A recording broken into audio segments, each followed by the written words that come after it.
E aí pessoal, Tião Elias aqui com vocês em mais uma videoaula do nosso canal Ilustra Química.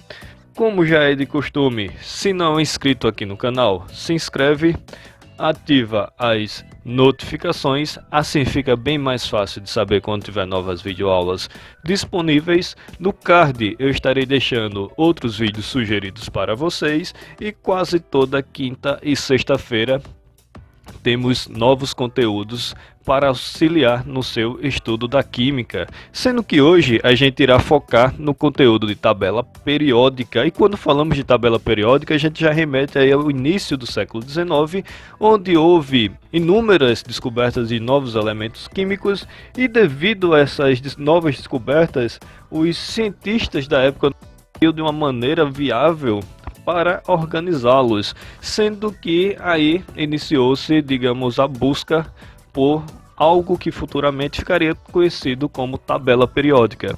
E durante esse percurso, durante essa busca por organização, tivemos alguns nomes que irão aparecer aqui. Por exemplo, tivemos Johann com a lei das tríades, tivemos Alexandre com o parafuso telúrico, tivemos também John Newlands com a lei das oitavas de Newlands, porém foi a partir de Dmitri Ivanovich Mendeleev que a tabela periódica começou a realmente ter um norte para seguir, sendo que Mendeleev ele passa a organizar sua tabela periódica em ordem crescente de massa atômica, algo que não era inédito para a época. Porém, Mendeleev ele veio a fazer previsões tão precisas que ele veio a deixar espaços vazios em sua tabela periódica que futuramente foram preenchidos pelo galho e pelo germânio.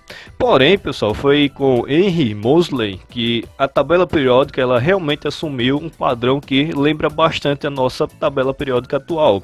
E ele propôs a sua organização em ordem crescente de número atômico. E atualmente a gente tem a nossa tabela periódica com os elementos distribuídos em 18 famílias e 7 períodos. Falando de série ou períodos, eles são 7 e correspondem às camadas eletrônicas, sendo que eles estão organizados de forma horizontal ou então em linhas, que aqui estão diferenciados a partir das cores, certo? Vindo aqui eu tenho o primeiro período. Vou colocar dos dois lados para facilitar. Segundo, terceiro, quarto, quinto, sexto e sétimo período. E cada um desses períodos, quando a gente volta lá para a eletrosfera, corresponde a uma camada eletrônica. Por exemplo, primeiro período K, segundo L, terceiro M, quarto N, quinto O, sexto P e o sétimo Q.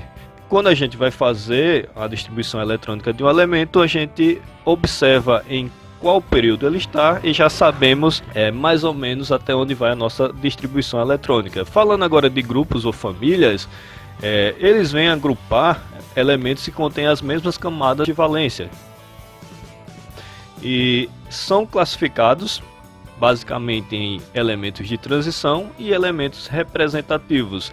Essas famílias ou grupos eles são distribuídos de forma vertical, certo? Ou então em colunas, e como dito são 18, indo do 1 ao 18. Esses elementos aqui que estão em destaque, que são os mais altos na tabela periódica, a gente irá chamá-los de elementos representativos. No caso aqui a gente tem metais alcalinos, alcalinos terrosos e os demais do outro lado como elementos representativos. Aqui na parte mais baixa temos os elementos de transição, que inclui também os lantanídeos e os actinídeos. E como dito, a gente enumera a nossa tabela do 1 até aqui no centro temos do 3 ao 12, certo? Aí volta 13, 14, 15, 16, 17 e 18, ou seja, do 1 ao 18, certo? Cada família agrupa os elementos a partir das características semelhantes que esses elementos possuem. Porém, o hidrogênio, ele é o famoso filho de chocadeira, ele não pertence a nenhuma família. Apesar de estar aqui acima dos metais alcalinos, ele não faz parte dessa família. O único motivo é porque a sua distribuição eletrônica termina em S1. Vindo aqui para os metais alcalinos terrosos, S2, família do boro, S2P1, família do carbono S2P2, família do nitrogênio S2P3, família dos calcogênios S2P4, halogênios S2P5 e gases nobres S2P6. Se observar aí, quando a gente faz a nossa distribuição eletrônica, termina exatamente dessa maneira, certo?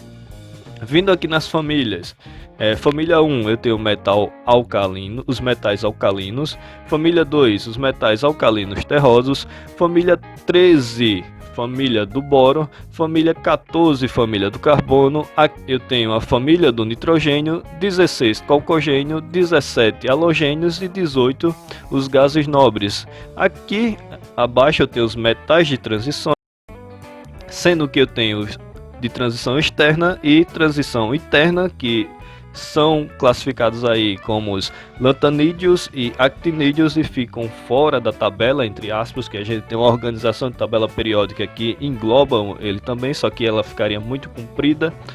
Aí foi organizado essas duas seções aqui abaixo. E com relação a grupos ou famílias, pessoal, isso aí, digamos, é o que a gente tem a falar por enquanto. Indo agora para os blocos da tabela periódica, eu tenho que eles são divididos com base na distribuição eletrônica em blocos S, P, D e F, sendo que aí família 1 e 2 que termina em S1, S2. Aqui a gente também tem o hélio que faz parte. Temos aí o bloco S. Aqui em verde temos o bloco P. Temos em amarelo o D e o em azul F. E basicamente aqui, pessoal, foi isso. Foi fácil assim. E até a nossa próxima vídeo aula.